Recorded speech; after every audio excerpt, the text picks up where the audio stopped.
Hi అండి, అందరికీ నమస్కారం. అందరూ ఎలా ఉన్నారు? నేనైతే చాలా బాగున్నాను. మీరందరూ కూడా ఆరోగ్యంగా ఆనందంగా ఉండాలని మనస్ఫూర్తిగా కోరుకుంటున్నాను.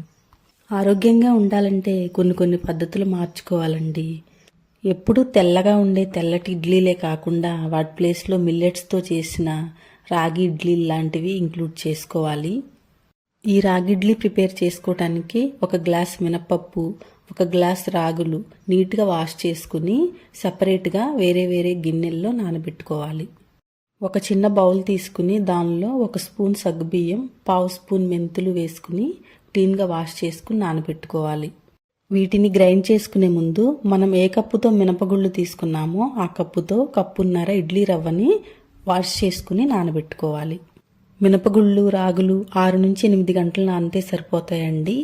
ఇప్పుడు మినపగుళ్ళు, మనం నానబెట్టుకున్న సగ్గుబియ్యం, మెంతులు ఒకసారి గ్రైండ్ చేసుకుని తరువాత రాగుల్ని మరీ మెత్తగా కాకుండా కొంచెం బరకగా గ్రైండ్ చేసుకోవాలి.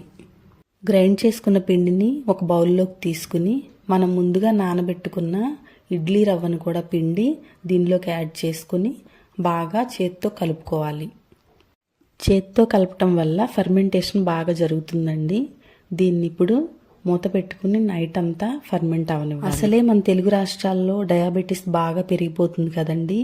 ఈ విధంగా మిల్లెట్స్ని కొద్దిగా మన డైట్లో ఇంక్లూడ్ చేసుకోవటం వల్ల డైజెషన్ ప్రాబ్లమ్స్ ఏమీ రావు. ఇంకా గ్లూకోజ్ కూడా మెల్లగా మన బ్లడ్లోకి రిలీజ్ అవుతుంది.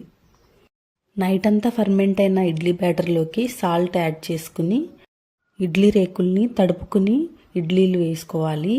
ఇడ్లీ రేకులకి ఆయిల్ కూడా అప్లై చేసుకోవచ్చండి. వీటిని ఇడ్లీ పాత్రలో ప్లేస్ చేసి ఒక 15 నిమిషాలు మీడియం ఫ్లేమ్లో స్టీమ్ చేసుకోవాలి. స్టవ్ ఆఫ్ చేసిన తర్వాత వెంటనే ఇడ్లీల్ని తీసేయకూడదండి. ఒక 5 మినిట్స్ స్టీమ్ అంతా పోయిన తర్వాత తీస్తే ఇడ్లీలు నీట్గా వస్తాయండి. లేకపోతే ప్లేట్స్కి అంటుకుంటాయి. వేడివేడి ఇడ్లీల మీద నెయ్యి వేసుకుని పల్లీ చట్నీ, కారపొడితో సర్వ్ చేసుకుంటే చాలా బాగుంటాయి.